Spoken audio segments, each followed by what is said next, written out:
नमस्कार दोस्तों, इस वंश में खिलजी वंश की स्थापना 1290 ईस्वी से 1320 ईस्वी तक चला था। खिलजी वंश की स्थापना संस्थापक जलालुद्दीन खिलजी था। कहता है इन्हें हिंदुस्तान के प्रति काफ़ी दयालु था और कहता है जलालुद्दीन ने अपने भतीजे एवं दामाद को अलाउद्दीन खिलजी अमीर ए तुजुक की उपाधि दिया था। जलालुद्दीन को राज्य सोहन एवं किला खेरी का महल में हुआ था। कहता है जलालुद्दीन इसी समय ईरानी परंपरा को त्याग कर ईरानी फकीर को मौला हाथों से कुचलवा दिया था। आगे देखते हैं दोस्तों, जलालुद्दीन की हत्या के बाद दामाद ने कर दी थी। 1296 ईस्वी में जलालुद्दीन खिलजी जो है दीवान ए वकूफ व्यय विभाग की स्थापना की थी। आगे देखते हैं अलाउद्दीन खिलजी 1296 ईस्वी से 1316 ईस्वी तक इसने अपना राज्य जमाया। कहता है इस वंश का वास्तविक संस्थापक किसे माना जाता है, तो अलाउद्दीन खिलजी को माना जाता है।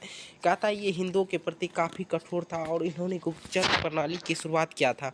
इन्होंने ही नशीले पदार्थ पर प्रतिबंध लगाया था। अलाउद्दीन खिलजी का बचपन का नाम अली गुरसप्पा था। आगे देखते हैं इन्होंने अपना पहला सैन्य विभाग राणा थम्बोर में किया था। इस अभियान में अमीर खुसरो अलाउद्दीन के साथ जौहर प्रथा को शुरुआत किया था। राणा थम्बोर में हुआ था। कहता अलाउद्दीन खिलजी ने सिकंदर एहसानी की उपाधि धारण की थी। दिल्ली सिकंदर ने उपाधि धारण किया था। अलाउद्दीन का नज़र के बाद मेवाड़ पर गया। अलाउद्दीन के समय मेवाड़ की राजधानी चित्तौड़ थी। मलिक मोहम्मद व जयसिंह के किताब में पद्मावत की रानी की कहानी भी इसी किताब से। इन्होंने सैनिक के नगद वेतन देने की प्रथा शुरुआत की थी। अस्थायी सेना रखना शुरू किया था। इन्होंने सैनिक की हुलिया लिखने की पहल शुरू की थी, पद्धति शुरू की थी। इन्होंने घोड़े दागने की प्रथा शुरू की थी। किसने? अलाउद्दीन खिलजी ने।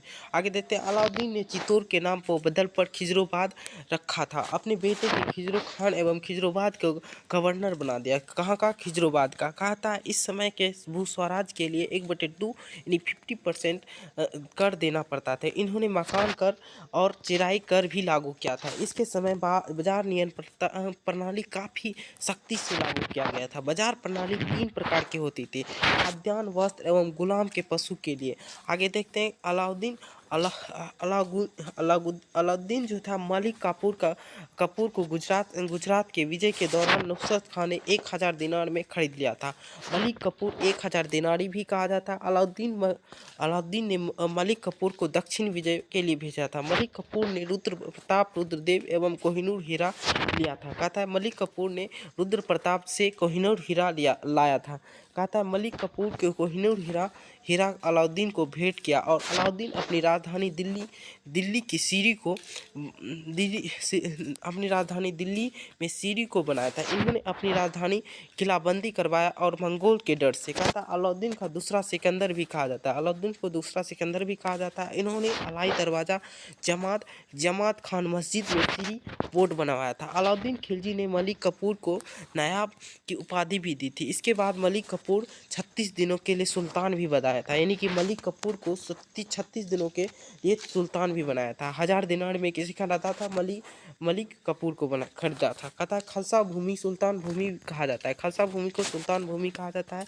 अलाउद्दीन के दरबार में अमीर खुसरो तथा सहन देहवाली कवि थे। कहता है इन्होंने खालसा के राज्य में हिस्सा का 4/5 कर दिया था। कहता है तथा 1/5 हिस्सा सैनिकों के लिए निर्धारित किया था। इसकी मृत्यु के पश्चात मुबारक खिलजी बन गया था। मुबारक खिलजी ने अपने आप को खलीफा घोषित किया था। आगे देखते हैं दोस्तों, कहता अलाउद्दीन खिलजी दिल्ली का पहला सल्तनत था और धर्म की राजनीति को अलग रखा था। दक्षिण भारत का कौन राजा था जिसने अलाउद्दीन खिलजी को अधीनता स्वीकार नहीं किया था? वीर पांडव यानी पांडव वंश के राजा। कहता अलाउद्दीन खिलजी ने रामचंद्र देव राय की उपाधि दी थी क्योंकि उसे हारा नहीं था। कहता अलाउद्दीन खिलजी दक्षिण विजय के श्रेय मलिक कपूर को दिया जाता है। अलाउद्दीन खिलजी ने दक्षिण विजय को श्रेय किसे दिया जाता है? मलिक कपूर को दिया जाता है। अलाउद्दीन के काल में सर्वाधिक मंगोल आक्रमण हुए थे। कहता है अलाउद्दीन का बचपन का नाम गुरसप्पा था। अलाउद्दीन दिल्ली के सुल्तान खलजियों के शासन के सबसे कम समय तक थे। कहता है तुगलक वंश के सबसे अधिक। कहता है दिल्ली सल्तनत का एकमात्र सुल्तान जिसने खलीफा की उपाधि धारण की हो कौन था? मोहम्मद अली खिलजी। कहता है मुबारक शाह खिलजी। कहता है तुगलक वंश की स्थापना 1340 से 1320 से 1414 तक होती है। इस वंश के संस्थापक गयासुद्दीन तुगलक ने की थी। इस वंश के संस्थापक अगले वीडियो में देखते हैं। थैंक यू दोस्तों।